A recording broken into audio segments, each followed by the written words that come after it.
it was just that case. It was built fine, failed badly in application, and the designer was blaming the assembler for a field reliability issue when they had fundamentally, picked wrong materials for a very hostile environment. And so, arguing about who's really at fault there and who should have known. Hello, everyone, and welcome to the Altium On Track podcast. I am here talking today with Cheryl Tulkoff, an electronics reliability consultant and overall QA guru, and formerly working at a number of well-known companies. And I think this is going to be a really great conversation looking at QA, QC, and PCB manufacturing and some of the things that designers should know as they make that transition to higher volumes. Cheryl, thank you so much for joining us today. Yeah, thank you for having me. So you used to work at, we were talking beforehand, but you used to work at National Instruments, and I first recall seeing your name from your work at DFR Solutions, and I remember seeing your name on a number of technical papers looking at reliability. Maybe if you have a moment, you could tell the audience about your background and how you got into, how you became to be a reliability consultant. Well, it's definitely been a long, interesting, and rewarding path. So, by background, I'm a mechanical engineer from Georgia Tech, but I really started my career in electronics from the beginning. So, right out of college, I relocated to Austin, going to work for IBM at the time when IBM was first making laptops, PS2s, still making mainframes, and it was a really neat time. IBM was really vertically integrated, and so Austin had everything. We had bare board manufacturing, we had printed circuit board assembly and test, we had reliability, we had box build, as well as chip fabrication and design. So it was a great way to really get immersed in electronics manufacturing from beginning to end. And so that's how I got my start. And, from there, also have had the opportunity to work inside a fab, doing failure analysis at the die level, and then, of course, working for National Instruments. And then with DFR, what that really brought was the ability to kind of bring everything together and really focus on reliability and quality, which I found really fascinating. It's still a pretty small group of people that kind of specialize in this area. And, through DFR, I got a chance to take all these skills and then apply them across different industries. So there we were doing, consulting really to everyone: defense, medical, aerospace, consumer electronics. And so you get to see all the different ways in which people use the same types of things and the different ways in which they fail based on their environment. That's interesting. So starting at IBM, you said you got to see really everything from beginning to end, but it's not just the PCB assembly. You mentioned they had, chip fabrication. So, really right down to the bare bones of what we use every day, which is, of course, integrated circuits. Absolutely. And so looking at it, looking at the entire, the entire process for getting to an electronic product, you must see a lot of potential failures that we don't really see as designers unless we're literally testing this stuff all the time. Yeah, that's true. And that's, I think, really one of the neat things about, being able to work in all these different areas of printed circuit board assembly processes. And seeing sometimes the misalignment, right? So if you think back to chip manufacturing or those processes versus the assembly processes, even today, the standards and the way they're qualified are different at the chip level than at the board level, and then of course at the system and environment level. And so there's some inherent gaps in the system, even from the get-go, that even if you were doing everything according to the playbook, if you will, there's still things to learn there. So it's a pretty fascinating, look, and that's one of the things that I find really inspiring is the ability to kind of look at those gaps and help people, at least avoid the pitfalls we've solved already, especially across industries. There tend to be lots of silos in this business, and so it's giving people that perspective or awareness that you don't have to reinvent or resolve every problem. Let's look for the new things, the new stressors. So you said that the standards by which I guess, reliability is quantified, if you will, or assessed in these different levels of an electronics assembly, whether it's, the chip, and there's probably something totally different for components that are not integrated circuits, and then the assembly itself. All of those things are siloed, and I would agree with you. I only agree because I don't know all of the standards for integrated circuits, and I certainly don't know all the standards for all the different components. In working with a client, I might hear a few, alphanumeric strings that I then realize, oh, that's a technical standard from somewhere. But why is that all siloed? I mean, is it really just that those reliability problems are so siloed themselves that it makes sense to have these individual, kind of very siloed standards, or is there really a need to kind of standardize across these different domains? Well, it's a little bit of both. There are definitely areas where it makes complete sense to have, unique or non-aligned standards and ways of testing and evaluating things, and that comes down to how things are going to be used, right? One of the things I think is really fascinating is convergence, how you see electronics in everything now. It's not just the high-tech things, it's day-to-day life. Even refrigerators now, like my refrigerator is on Internet of Things. I get updates from it and it tells me when the filter needs to be changed. And so electronics have become mundane in that they're in literally everything we touch, and they don't all need to be built to the same standards, right? What's important for reliability of your watch versus your refrigerator versus your heart implant versus a satellite are very different.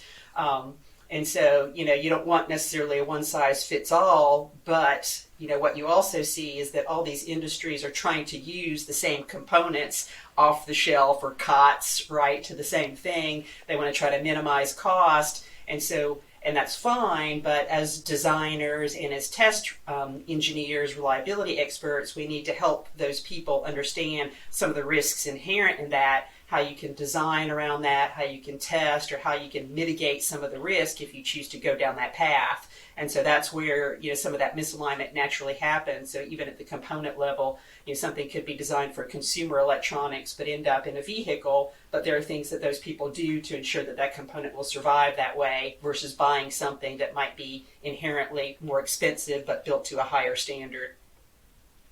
That's really interesting. So, I mean, you're saying something like, I'm just going to throw a name out here. You're saying something like an Arduino that maybe isn't, meant for high reliability, high, or I guess production grade, equipment, ending up in a system that, someone's life could depend on. I mean, is that the level of modularity that people are trying to achieve, and then creating reliability problems because of it? Well, it's not always problems. So that's what you can safely do those things if you understand the risks inherent in it and design, mitigate appropriately for it. And that's really one of the, I think, really neat spaces that's a little under resourced in the industry is the whole risk assessment, risk mitigation, risk-based thinking. The standards like ISO standards and the quality standards have really use that as the core tenet. Think about what you're designing and look at the risks and then manage them appropriately, because you can use those, but they require different test methods, different evaluation methods, different things to ensure that it's going to have the lifetime and reliability you need. If you don't do nothing, then of course you're setting yourself up for potential failure. So, I have to wonder here, to what extent you start to see companies go down this path that you're talking about and not be able to anticipate the potential problems that they'll run into, and they just jump into these design decisions, whether it's, cost driven. Let's say they want to minimize cost and this is the cheapest path forward, or maybe it's market pressure, right? Our competitors are already to market. Supply chain. Yeah, perfect point. Yeah, supply chain. We can't build this ourselves, but we can buy this off the shelf. So let's just buy this off the shelf. I mean, how often do you see companies run into reliability problems because they fail to anticipate those potential failures that could arise from their design choices? Absolutely. It does happen. And, I mentioned supply chain is just one of the things that's been impacting the industry dramatically, right? The availability of the components that you do want. Do you choose not to proceed if you can't get a specific component because, it's just simply not available or you can't get it in time? But that's where the risk assessment and the test evaluation things come in, and where sadly, one of the things that and I guess it's kind of a cultural and industry thing as well too, is that we're hopelessly optimistic, right? If you see like a typical design plan or test plan, they always plan for success, right? If you look at it, if you look at a typical company, they have all these phases and gates through the design process and sign-offs and tests that are run, and you're looking for a specific outcome. And it's always like, yep, we're going to do this test, it's going to pass, and next gate, and there's typically not enough time or budget left to do failure analysis, or if something goes wrong, how to recover. And so that's where I typically see the mistakes happen. They get to one of these, they have a failure, and now they're up against a commitment, a budget, a customer need, and now they're like, well, where can I cut? And so typically the first thing that gets cut is some part of a test or some part of a quality plan, and that's where I typically see the most common forms, because companies have gotten really good at doing like design FMEAs or failure modes, effects, and analysis. And so those have become part of kind of the general practice, especially in high reliability. The challenge is to do those with a fully functional group, cross-functional people who can help identify risks you might not think of. That's really interesting, because what you just said about planning for success, that's now that you've actually said that, and it immediately got me thinking about engagements that I've had with other companies. And you're absolutely right. Their roadmaps are always success driven. There is never a contingency or a, what if this thing that we want to build doesn't work. Even right down with like front end engineering and having to do like simulations. Like, we're doing something totally new. We need to go through a round of simulations. It's going to take X number of days. But what if that thing that you think you're simulating and is going to work perfectly doesn't actually work? It's kind of this. I'm hearing the parallel here now with reliability on the back end. Once you actually go to build something, and then try and take it to market, what if that doesn't work? How do companies manage the potential for failure? Because if everybody is so optimistic and thinking this is our roadmap and we're sticking to it, of course everybody is surprised and has their hair on fire as soon as something doesn't go to plan. How do companies manage that NPI process when failure is probably inevitable somewhere? Yeah, I think and the industry has gotten so much better at this in the past couple of years, is embracing and actually celebrating failure. There's long, and there still is, obviously, a stigma against failing. But I know at the companies I've worked at, there was an active movement to say, hey, you're pushing boundaries here. Expect failure. No one gets things right the first time. If you are, that probably means you're not pushing yourself hard enough, right? If everything you try works great immediately, you're probably doing things that are a little too easy or that have been done before. And so, part of that is actually saying, yes, okay, it's good. We've learned something, and we were expecting that. We've planned for it. Now, how do we resolve it and move on? And so that's been, I think, a really neat shift to see. And there's been a lot of media articles and writing about trying to accept that failure should be embraced and celebrated for the learning opportunity that it truly is. What's the expression? Fail hard and learn fast, I think is the expression. I've heard that before. Yeah, and there's a couple around it. The first is fail fast, and the other one is don't make the same mistake twice, right? Oh yeah. Which is what I see and kind of feel bad about in the reliability world, is that you get it the first time, when you're trying, but once it's been solved, share that information and don't make that mistake again. Don't have it happen on another product line or another area because you weren't paying attention. Yeah, absolutely. And I think going back to product roadmaps or setting milestones for projects for just a moment, in order to account for what is possibly going to be a failure, I mean, what does that look like in a milestone? Is it just like we secretly extend out those anticipated completion dates in order to account for the fact that we might have to do it twice because we failed at something Well, some somewhere of along the that, way? yeah, there are a couple of practices that can really help with that. The first is obviously understanding that failure should be part of your design planning process, right? You need to have it in there. You need to budget for it and allocate for it. But some of that also comes down to basic project management best practices, right? In a lot of places, it's X number of days and a date. And the reality is it's a range, right? Any given phase gate could have, a date plus or minus X number of days, a budget plus or minus. And you can actually model that based on your experience at the companies. What is your typical kind of schedule look like? How often do you go over and under those kind of postmortems in your project where you can actually set those up? Or you can use some of the tools that are built into, most of the really good project planners now will help you, do that kind of simulation that gives you boundaries and, helps kind of set the stage a little bit better so you don't get into this absolute crunch and then you have no way out or you didn't plan for it. Now you've got to figure out how to afford it and what the implications would be.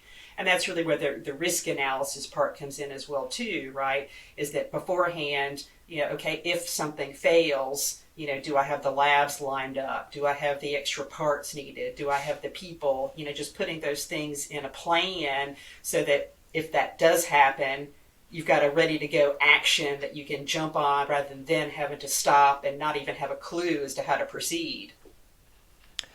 This is one of those things that I have seen startups run into, where they're overly optimistic and they probably were always on time at their previous corporate job, doing engineering or NPI or whatever it is. So I think they're used to succeeding, but then they get into something where they're having to build an advanced piece of hardware, and then all of a sudden, supply chain bites them, or all of a sudden, the thing they thought they were going to build, the simulation says otherwise, or their prototype says otherwise. Now they've got to go back to the drawing board. They're totally off their project roadmap, or they're going to miss that meeting with that VC who's going to fund them for the next 10 years or whatever the case may be. And it's actually more common than I think startup founders would like to admit, especially if this is their first jump into hardware. And I'm actually seeing that a lot more often. The startup founders that I've met most recently, they actually come from software, and they're jumping into hardware for the first time. And this whole idea of like it's a physical thing, like it can fail, seems foreign at first until they like actually produce their first prototype and something doesn't work. Oh my gosh, you raised like six fascinating points in there. It's like where to begin unpacking that one. So first, the startup culture, the pressures there are obviously real, right? When you're literally looking at survival mode, what you're trying to do. And so, yeah, Well, it's a tough space to be in. on top of that, there's another cost pressure there because in that, like, if it's just you or you and a partner, like, it's probably your money.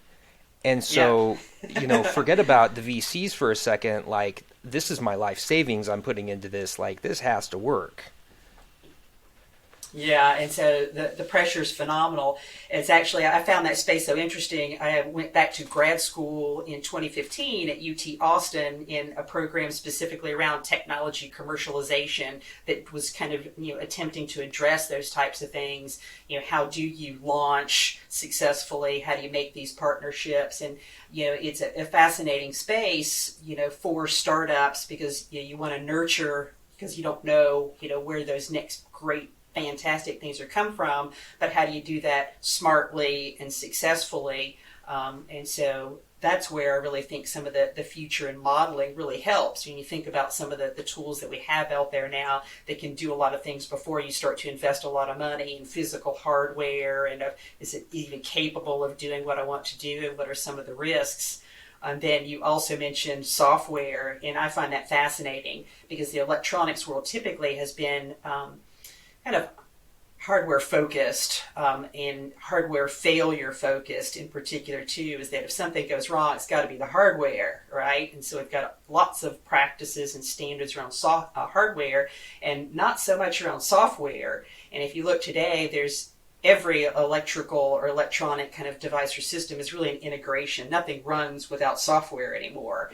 And so software reliability, software quality is a big thing, and it's an even smaller group who specialize and focus in that area, and it's very underrepresented as a reason for failure of systems. And so it's interesting to see, as more of these things come together, how we get better at looking for software faults rather than focusing as that as a hardware thing, and what those folks with that background can do to successfully integrate systems together, and also learn about the challenges of being in a hardware space. Yeah, definitely. I think there's almost this assumption that if you're the hardware person, it's like the software person gave it to me, so it must work. They must have done whatever magic they do in code to ensure that all the logic is correct. And I get the binary, That's I not the flash it on.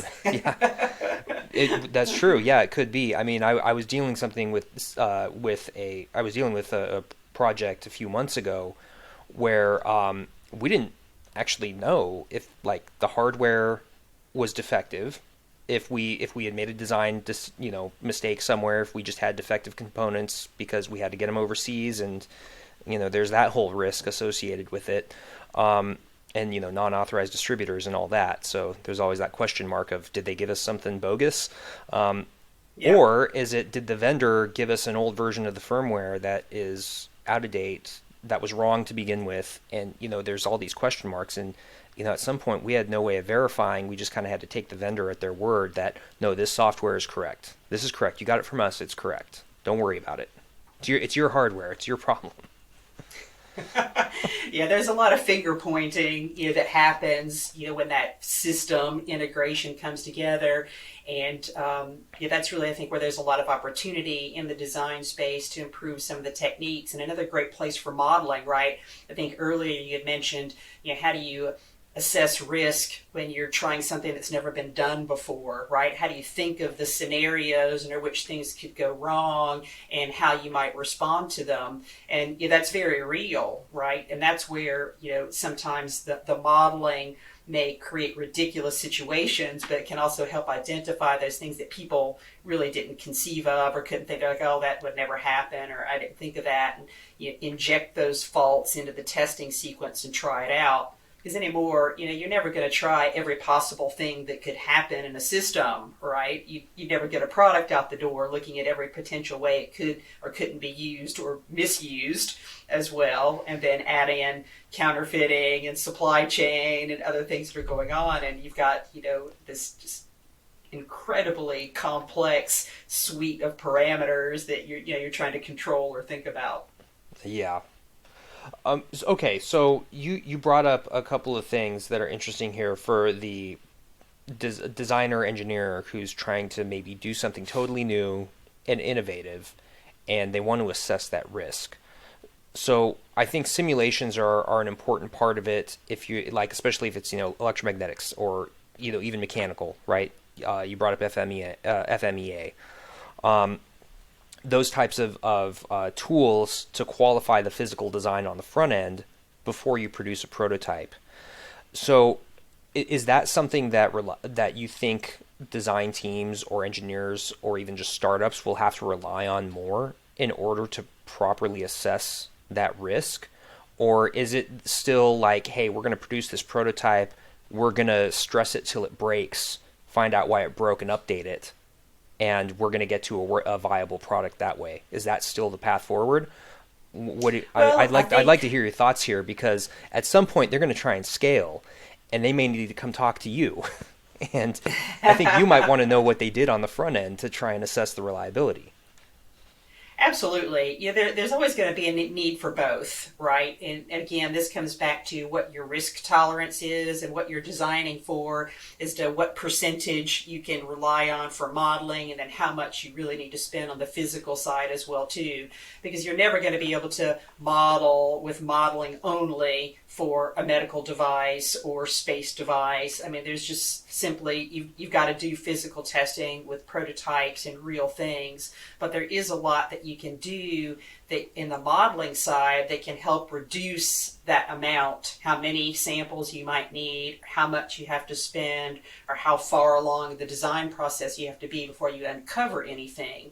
And that's really where the modeling really helps tailor and reduce cost and speed up your efforts. It's not a replacement for hardware testing, but it certainly can help things and help drive some understanding that helps you be more mindful of where you spend your money and how long it's going to take you to do things. Well, I almost think of like the front end simulation as like your baseline expectation. They set the bar for what you should expect to see in terms of operation, but possibly also help you identify something that you might want to test later when you actually do produce something physical, right? Absolutely. So, maybe your intuition or industry standard says you need to test A, B, and C, but then simulation comes along and says you need to actually also test D, E, and F. Or further out in this direction, or another combination of factors. One of the biggest challenges that I kind of see routinely in working with clients and companies is that quality and reliability can be very nebulous to people. Everybody says, oh, I need high reliability or I want high quality, but you need to put some definition behind that, right? Is what are you designing for? How long does it have to last? What failure rate is tolerable? Because you see so many people kind of jump right in without a clear understanding of that. And those drive very different behaviors in design, in component selection, in the assembly processes. And so if you don't go in with a well-defined target to achieve, how do you know if you've been successful, and how do you really get there? And that's where I see things go wrong, or things go under budget or not work as intended, is they weren't clear on what they really needed. And we're just trying to hit a target or a budget thing without understanding some of the trade-offs there. So I think reliability is probably a little bit easier to quantify or define than quality, because with reliability, I can say, I know that this board could possibly receive a mechanical shock of this force, let's say, or I know it could potentially be exposed to this much of a thermal shock, let's say. Right? Those are things that I can put a number to it, and then if I had the resources, I could throw it in a simulator, or I could take it to a test facility with an actual prototype and then test it. So I think those things are easier to define. But how do you define quality? That's it's such a fascinating topic all by itself, is just distinguishing the difference between quality and reliability.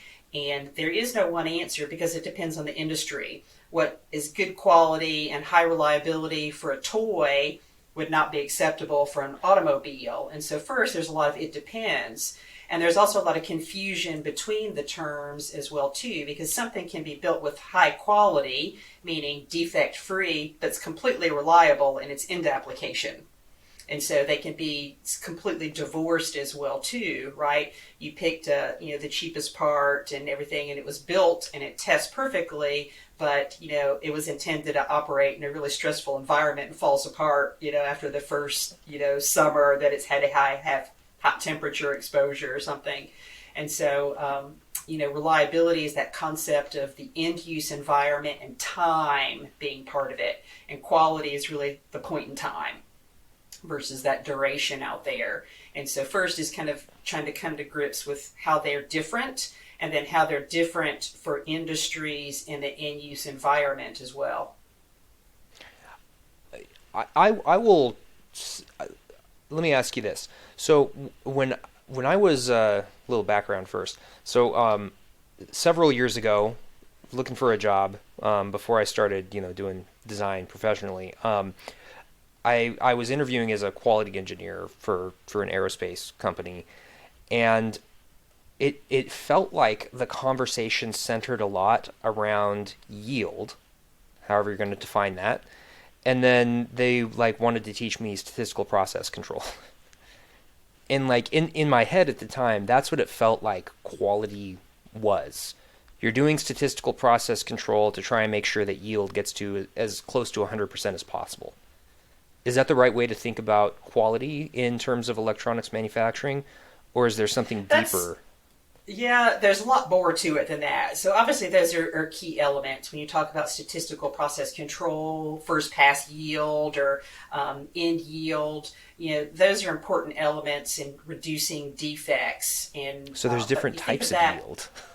Oh yes, there are definitely different types of yield. So first, their first pass yield is the first kind of the yield, everything tested the first time. But something, if you find an error and it gets repaired, then there are other throughput yields. There are different ways of defining yield as well too in the industry. But when you think about SPC and the types of things you're describing, that's defect reduction. There's a whole other element of quality that's kind of the forward-looking or the prevention to begin with too, that are important elements as well. So it's not just how you find and reduce variation, but how you take that and then prevent it from happening to begin with. That's another part, and that's where some of the design plays a key role in that, because as designers, the types of components you select, the way you lay them out on the board, can make it very difficult to achieve a high first pass yield, no matter how good the factory is in terms of their process abilities and their process control. And so there's a lot of interaction in there between the design process and the actual yield process. And so quality is really that a combination of a lot of factors, right? The design, the partnership that you have, the tools and processes you have, how heavily it can be automated. And that's one of the exciting things about all these new sensors now, is we've got all this data to reduce variation and control, but still, if someone's done a poor design job, there's only so much you can do to overcome that. And I think if you're a designer, some of this you're kind of separated from some of this. There's a big Yeah. buffer in between you and then the kind of things you're talking about with quality sometimes, because not all designers work at an OEM, and not all designers work for a manufacturer, let's say, either as handling designs for clients, or maybe in the CAM department or wherever else. They're external vendors. They're design firms. That's all they do. They create the design data, they hand it off, and they don't even cross their fingers and hope it works. It's like, okay, I gave you what you asked for. That's it, right? And they're out of there. So if someone's on the front end in that situation and they're working to create something that is going to eventually scale and go through this kind of battery of reliability assessments that we've been referencing, what's their role? What can they do? Or does their role just end at some point and it's all on the manufacturer beyond that to ensure reliability? Well, first I'll say the manufacturer cannot ensure reliability for you at all. So you can Love it. there's no amount of money that you're going to be able to pay that will, make a reliable product out of a poor design, no matter how good the OEM is. They really have very little control over that. They control the quality piece, and ideally, you have a relationship with them. So the best thing to do, and you mentioned it earlier, is most designers anymore don't really have a lot of experience in the factory or the production processes. We've separated that out. Designers are even in one part of the world, and they're manufacturers in other, and they may never seen it or understand it. They're optimizing their design for the design purposes, not necessarily for the full life or the buildability. But the best thing to do is first to educate themselves on what it is and really partner. If you're going to be building something physical and you're not doing it yourself, your own company, you've got the partner out there. Work with them early in the design process. Don't wait till the end when you think you've got your finished product and fling it over the wall and fingers crossed, hope for the best, right? It's too late then. You want to move on to other things, and changing the design or components can be very challenging. So this really needs to be an early involvement and a partnership if you really want to make an affordable and reliable design. Because you just see that so frequently. It's like, well, the contract manufacturer will take care of that. They will, and it'll cost you more, and they can do the quality piece, but if you've inherently not chosen an appropriate type of package or a PCB laminate for your in-use environment, they can build it great. Again, it'll be perfect quality and completely unreliable for your in-use application. And so in terms of like what a designer can do, I guess not everybody works directly with the manufacturer, right? So I think at some point they end up relying on standards, right? And so like class 3, IPC class 2, class 3, right? Those are some definite things that are at least intended to help ensure certain levels of reliability. How well do you think designers can rely on standards and then just say, well, we built it to this spec, as specified in the standard, it should be just fine? What's wrong with that thinking, and where does the spec start to fail? I see a big smile on your face. So. Oh, yeah, because that question comes up so many times, right? And I do think standards play a great role in helping prevent the known problems. But when you look at standards and some of the challenges with relying on them, is that first they lag in time. And so if you are a designer and you're trying something new or pushing boundaries, the standards are not going to help you. The problems haven't been discovered yet, they haven't been documented, and so they're always going to be behind the curve. And then second, if you look at how industry standards are kind of put together and compiled, it's volunteer-based, and it's representative of an entire industry.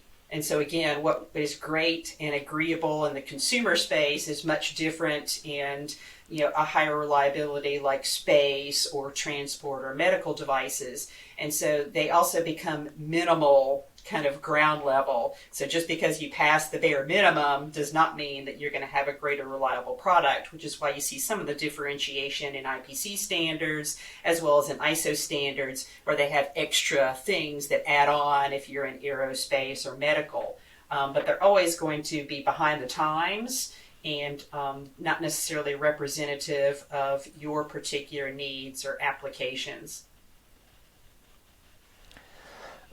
So in terms of the role of someone like yourself, reliability consultant, when does that come into play? Do people contact, or maybe not individual designers, but do manufacturers or OEMs contact someone like yourself once they have a problem with an assembly and everyone's pulling out their hair trying to figure out why this thing won't work? Or do you see companies actually being proactive and thinking about this ahead of time? Or is it a case kind of like we've just said, where it's like, well, we did the bare minimum, meaning, we designed it to the spec, and what's wrong? We don't understand why this is going on. So, I see companies all across the spectrum. It's more heavily weighted toward the failure side, which is a little bit sad as a professional, right? Is that it's always one of those things, we mentioned earlier during the design process, how little time or acknowledgement there is that things might fail. And so, we'll bypass some of these things or move on. But we always find the money and the resources when something's broken catastrophically to go do something about it. So we try to shift that upstream. And so I do see a lot of places where it's like, we thought we did everything right and it broke. Why? Can you help us figure it out? Where did we go wrong? But we also, I also have the chance to work with a lot of companies at the design stage, doing design reviews very early on at even concept stage, first helping frame what am I designing for? How long? What is the risk? what do I need as a reliability target? And then here's my concept design. Are there things that we could do to improve manufacturability? Can I move components, create some spacing, plug some vias, whatever? There's a whole litany of things that you can do that can reduce the opportunity for errors in manufacturing if you're involved early. So it can be anywhere, and lots of companies recognize that, and they hire those things out because they don't necessarily need that skill full time, depending on the amount of designs they do. And it's also a pretty specialized field as well too. So again, I see them at all kinds of things. Unfortunately, more at the back end, and sometimes even litigating. When things have gone badly awry. Wow. So you mentioned litigating. Have you ever actually had to be an expert witness? I have, and several times, and actually had to testify in court for one that actually didn't get settled, which was a pretty fascinating experience, to kind of be involved in. And it's also really sad because, I think one of the things that have in common is that failure to set expectations. And you mentioned earlier thinking that the manufacturer is going to be able to guarantee your reliability. And that was one of them, which was it was just that case. It was built fine, failed badly in application, and the designer was blaming the assembler for a field reliability issue when they had fundamentally, picked wrong materials for a very hostile environment. And so, arguing about who's really at fault there and who should have known. Really? So the person, okay, so the person who is responsible for picking materials in terms of assembly, so it sounds like solder in this case. Well, in this case, it was a laminate based Okay. issue, and the designer had, said, this is what I want, and that's what the Okay. assembler gave them, and it just wasn't appropriate for their in-use application, so they built it fine. It just didn't hold up well. I see. So again, failure at the designer level to anticipate what the demands are in the end application. Or, there was an element of that, but there's also the element too of sometimes, again, that idea of the partnership, as if you're going to pick an OEM or contract manufacturer, to make your device, consulting with them on material selection, right, too, because sometimes they're like, oh, well, I read about this great thing and I want X on my product, when X wasn't really intended for that use environment. And so sometimes you'll see in their desire to be very precise in what they want on their design, they design it so that it's really not the right thing. If they had spoken to someone about their end use or availability, they might have gotten some recommendations on something that'd be more appropriate. But they're like, oh, well, I'm going to name it and get exactly what I want. They got that. It just didn't work out great. Is that the type of thing that could have been identified early on with, environmental, functional, some kind of testing with a batch of prototypes? Or was this a sample size issue? A prototype batch would have just been too few to even have noticed it. Yeah. And it just so happened that the failure ended up causing some incident that then needed to be litigated later. Yeah, the challenge with this one is I don't think it would have shown up in typical prototype testing because of both sample size and both on the difficulty of finding this particular failure mode that was occurring. So this particular one, it was a failure mode called CAF, conductive anonymous formation, filament formation within the PCB. It's very difficult to find and debug to begin with, and certainly in small sample sizes. And so I think it would be a challenge. But that's where some of the modeling software and just knowing about the rules of practice with spacing of conductors and relative voltage potential differences between them and the type of laminate you choose, knowing those things, that risk was there for this environment and the choices they made, they just weren't aware of it. I think this is one of those issues where there is a standard for it, but there's a big asterisk with a bunch of context next to the standard that you have to understand. A lot of it depends. Yes. Right. Yeah, so I think designers educating themselves a little bit more, almost on the failure modes themselves, is really more valuable than just knowing the standard ahead of time. Because I think I'm agreeing with you that standards are helpful, but they're not the thing that's going to make your product immune to reliability problems. It's almost as if understanding the failure modes a little bit better can maybe help you make some smarter design decisions, like what we're talking about, picking the right laminate to suppress CAF. Yeah. And then, it's always about knowing that in-use environment, right? What types of things you need to be worried about and how you might find them, right? Back to that idea of the risk assessment, knowing, is it going to have corrosive agents, or is it going to be condensing, or, will there be water, temperature? Knowing those things, kind of makes you think about how you might test differently, or where you're vulnerable and what you can tolerate, and if you need redundancy or something like that. There's, again, back to that concept of you got to know what you're designing for to be successful at it.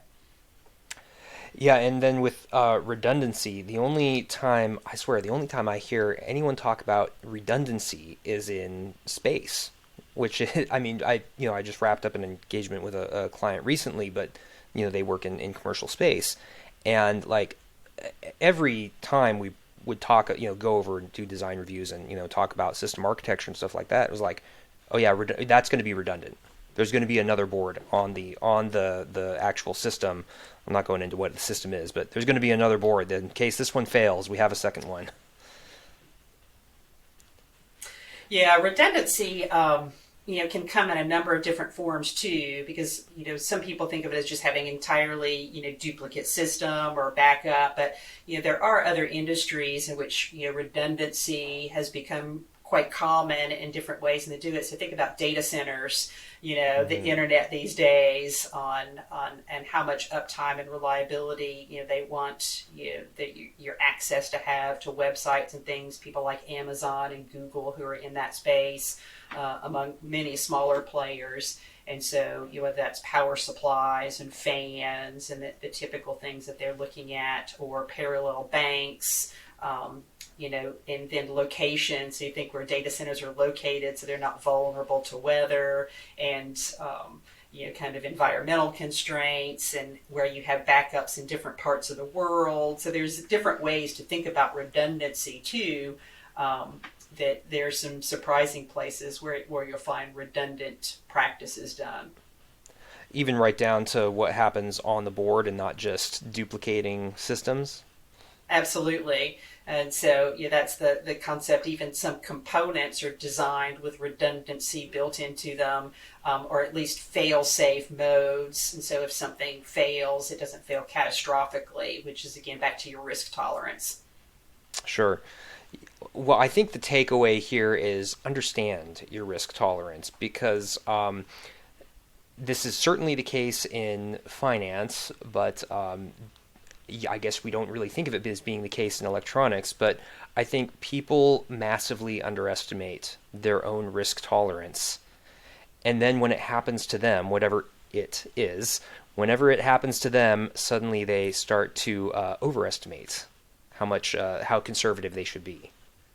Yeah, we're really bad just in general at risk, mitigation assessment. I mean, you see it all over the news, right? One incident will happen on the news, and then all of a sudden everybody's terrified it's going to happen to them. But yet we get in our vehicles and drive every day, when that's one of the most hazardous things, you can do as a person. We think nothing of that as a risk. And so, part of it is, it's just not part of our everyday, thinking or practice that way. But well, we're getting to the edge of our time allocation at the moment, but I think I'd like to wrap up with some words of wisdom from you as far as what can maybe newer designers, as the industry undergoes this kind of generational shift, what can newer designers do to educate themselves on reliability challenges, modes of failure, what they can do in their designs to ensure that they don't run into the types of problems where the manufacturer now has to call you in order to fix it after it's already failing. Well, point number one, we've talked about several times, so far, is understand what you're really trying to design for. What does that really look like, from your customer standpoint, not yours, but your in-use customer? What do they think is tolerable and acceptable, and what are they going to need? And then don't go it alone. There's so many resources out there. That's been one of the nice things, about the explosion of webinars and podcasts. There are a lot of resources, to go out and do some general education. There's, the industry standards themselves, to become familiar with. There's lots of professional societies, SMTA, IPC, INEMI, that are both some that are targeted to specific industries, as well as some that are broad-based. And then, partner. If you're designing for something, the more you can get early involvement and early feedback from other people, the more successful you'll be. I think that's all great advice, and I like what you said about joining certain professional societies. I definitely agree. I think designers, anyone who's going to do this professionally, whether they're at the design side or the manufacturing side, should be members of some kind of professional society, because it's excellent for continuing education. Cheryl, thank you so much for joining us. This has been a real treat, and it's certainly good, gonna selfishly, for myself, because the manufacturing process and things like quality control and reliability are all areas where I've tried to educate myself at a deeper level, and I think a lot of other designers need to do that as well. So thank you very much. Thank you. And to everyone out there listening, make sure that you subscribe to our YouTube channel. Make sure you hit that like button. And of course, you will be able to keep up with all of our upcoming episodes. We're going to have some great links in the show notes, so you can go learn more about what Cheryl does, and you can go learn more about reliability in electronics manufacturing. That's all we have for today. Thanks for joining us, folks. Don't stop learning, stay on track, and we'll see you next time.